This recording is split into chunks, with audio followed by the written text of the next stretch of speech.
Mudah-mudahan Lebaran kali ini, Idul Fitri kali ini, betul-betul Idul Fitri yang berkualitas jauh lebih baik daripada sebelumnya. Mohon maaf lahir batin, minal aidin wal faizin.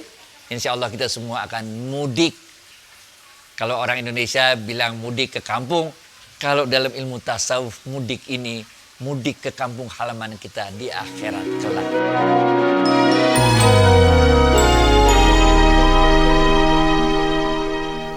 Assalamualaikum warahmatullahi wabarakatuh, sahabat Smart Skill School. Semoga kita semua selalu dalam lindungan Allah Subhanahu wa Ta'ala. Nah, seperti tahun lalu, sahabat Smart Skill School mengirimkan video ucapan Lebaran kepada kami.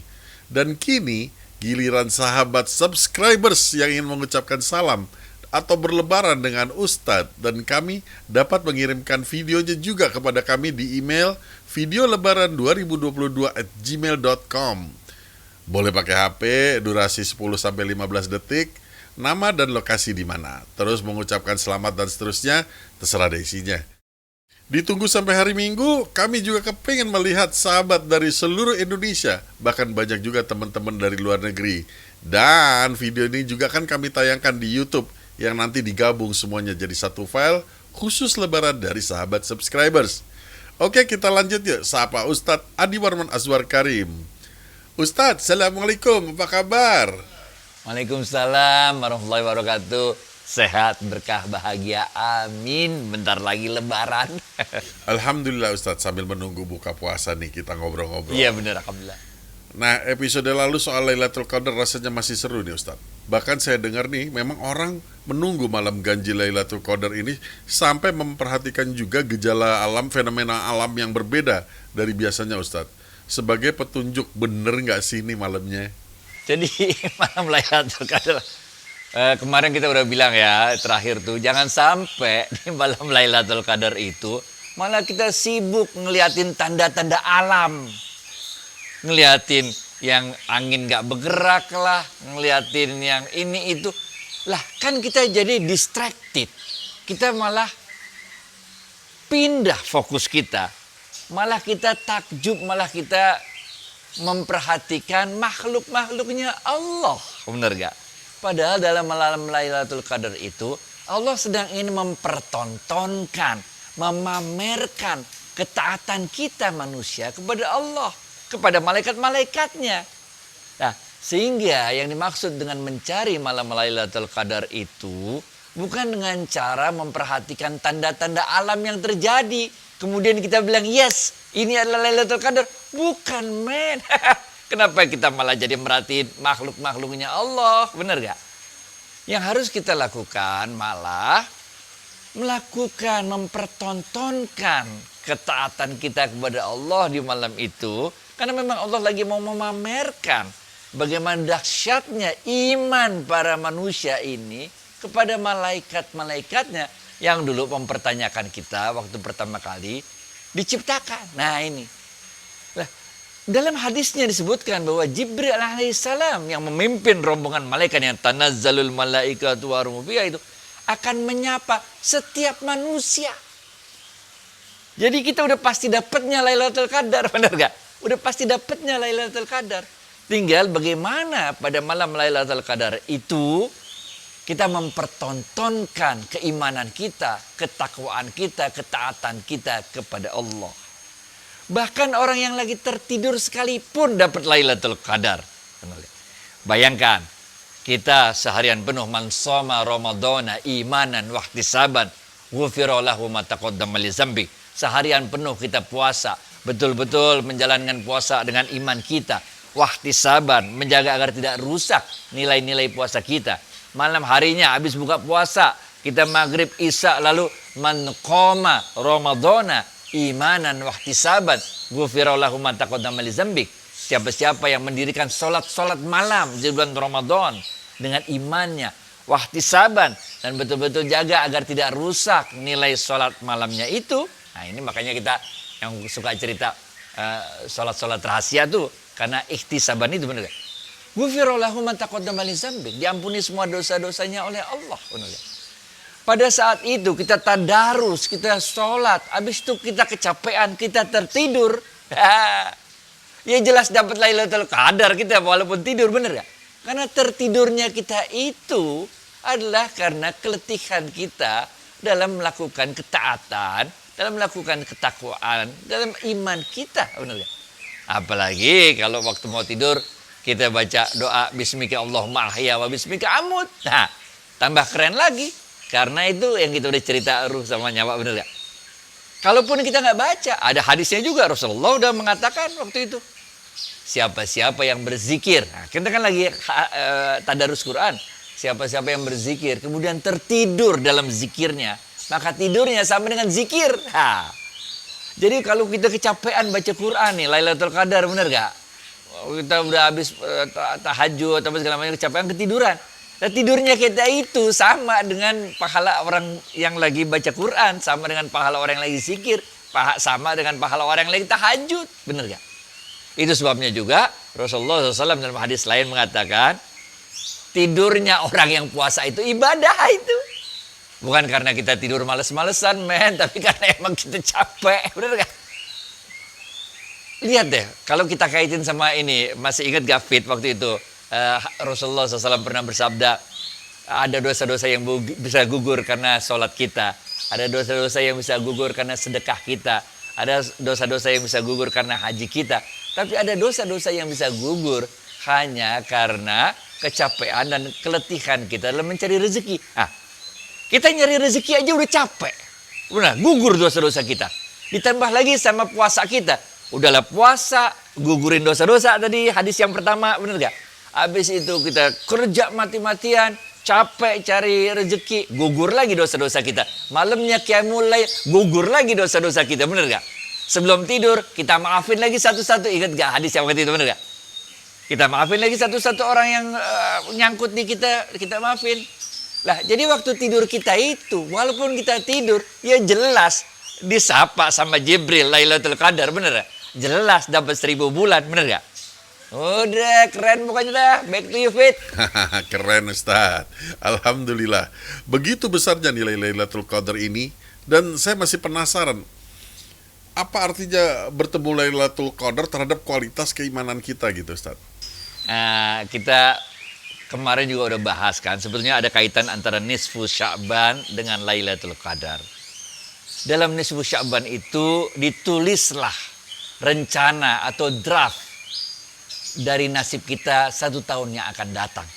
Kemudian di dalam malam Lailatul Qadar, Allah memfinalkan nasib kita untuk 1 tahun yang akan datang. Benar gak?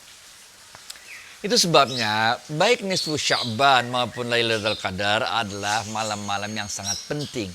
Terutama penting lagi adalah Lailatul Qadar kita ini. Lailatul Qadar itu setiap tahun kejadian, men. Benar gak? Jadi kalau kita umur sekarang, saya umur 58 tahun, ya 58 tahun nih udah kita jalanin tuh Lailatul Qadar, udah ketemu Lailatul Qadar 58 kali kira-kira, bener gak?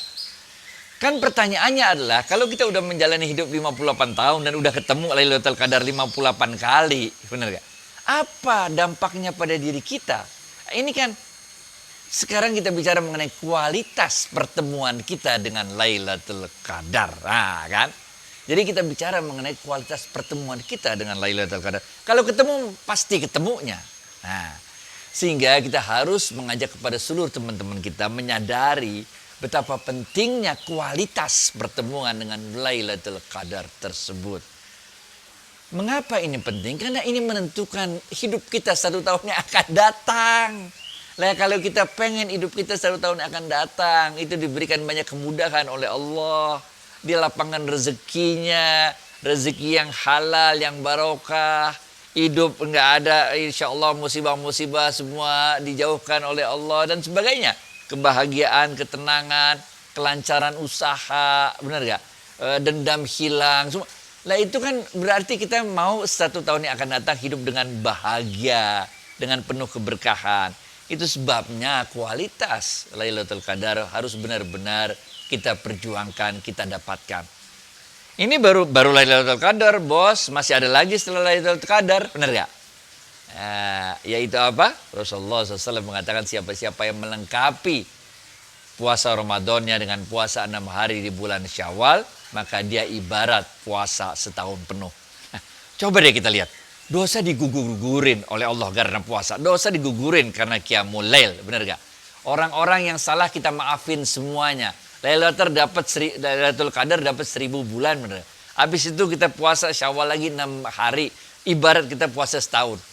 Kan harusnya hidup kita tentu bisa kita jalani dengan penuh kebahagiaan. Penuh rasa redho. Apapun yang akan terjadi. Benar gak? Ini sebabnya sekali lagi teman-teman. Sebentar lagi Ramadan habis. Tingkatkan kualitas pertemuan kita di malam Lailatul Qadar karena Allah akan merasa bangga mempertontonkan kita di hadapan para malaikatnya tentang ketaatan kita kepada Allah. Kita nggak bisa bahasa Arab, men. Benar gak? Benar gak? Orang Arab juga bukan, keturunan Rasul bukan. Haji jarang-jarang, antrian panjang, benar gak? Tapi kita adalah makhluk yang paling dahsyat imannya. Ini yang membuat Allah mempertontonkan kepada para malaikatnya. Waktu itu Rasulullah SAW bertanya pada para sahabatnya, wahai sahabatku, tahukah engkau makhluk apa yang paling dahsyat imannya? Kemudian sahabat mengatakan, ya Rasulullah, tentu yang paling dahsyat imannya adalah para malaikat-malaikatnya Allah. Rasul tersenyum mengatakan, bukan. Ya terang aja malaikat dia. Ya dia beriman sama Allah, malaikat, bener gak? Kagak ada nafsunya, bener gak? Kemudian sahabat menjawab, kalau begitu para nabi dan rasulnya ya Rasulullah.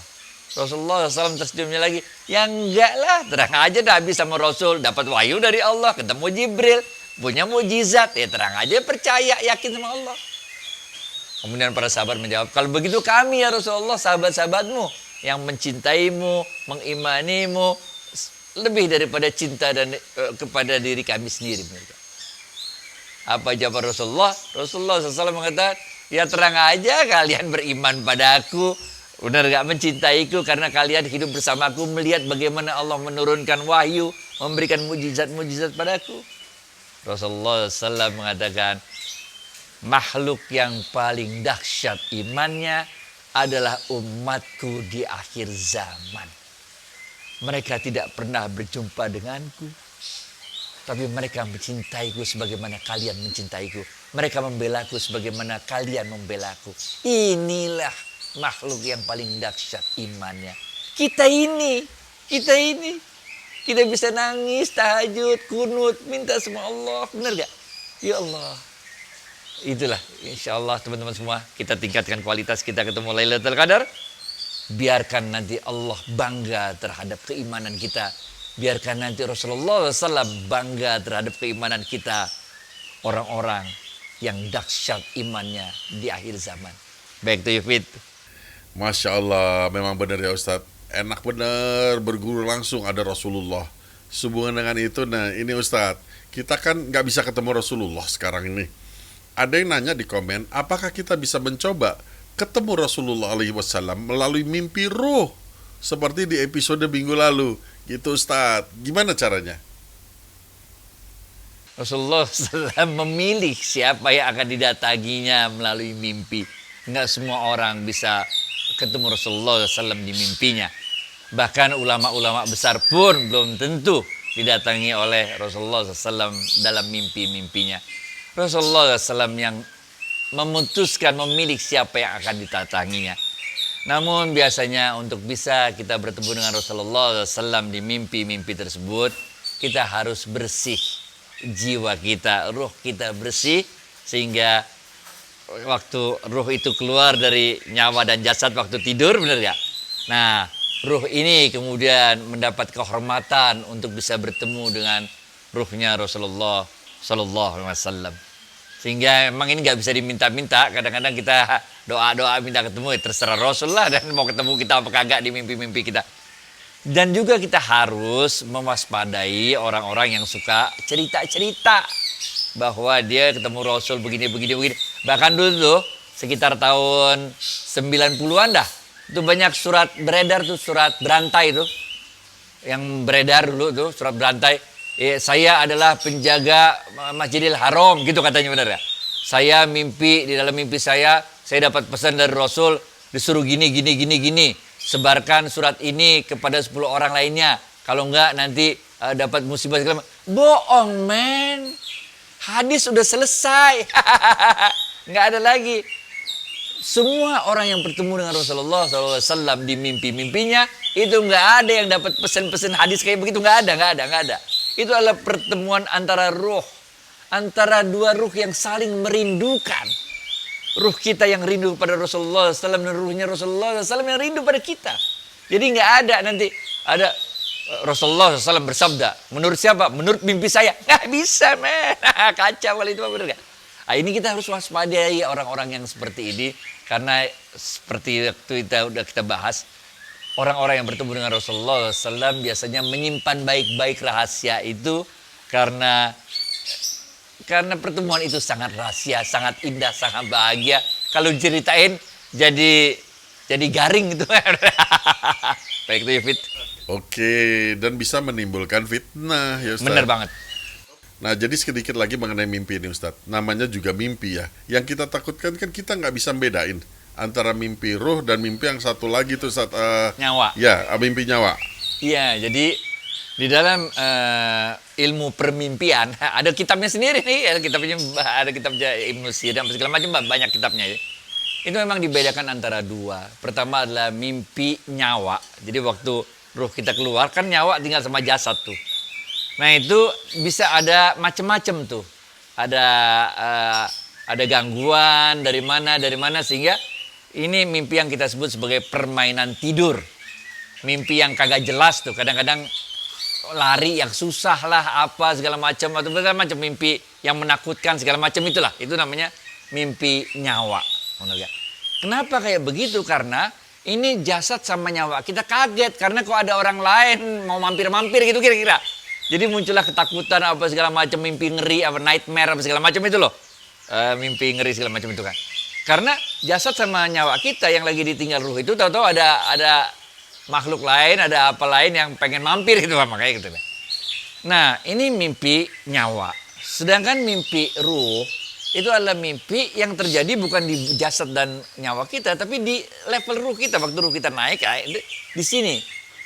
Itu ada beberapa syarat biasanya. Pertama adalah kita ditanyakan apakah dalam sehari itu kita banyak melakukan hal-hal yang maksiat.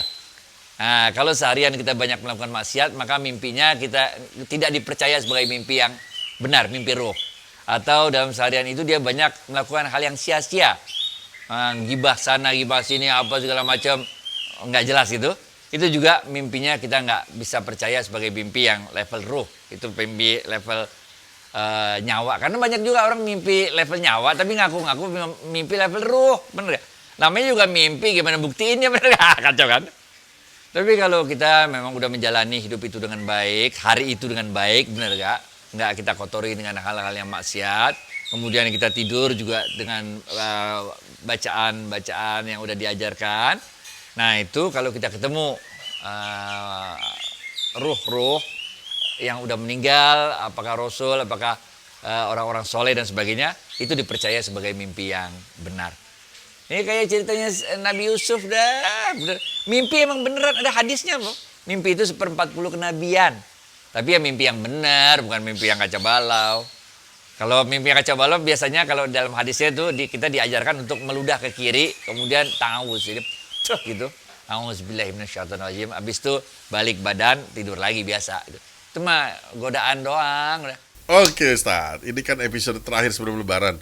Barangkali Ustadz ada ucapan untuk para sahabat yang ingin disampaikan. Buat semua sahabat-sahabat Smart Skill School yang selama setahun ini udah dengan rajin dan setia mengikuti tausiah-tausiah yang disiapkan oleh Pak David, Bu Dewi dan timnya.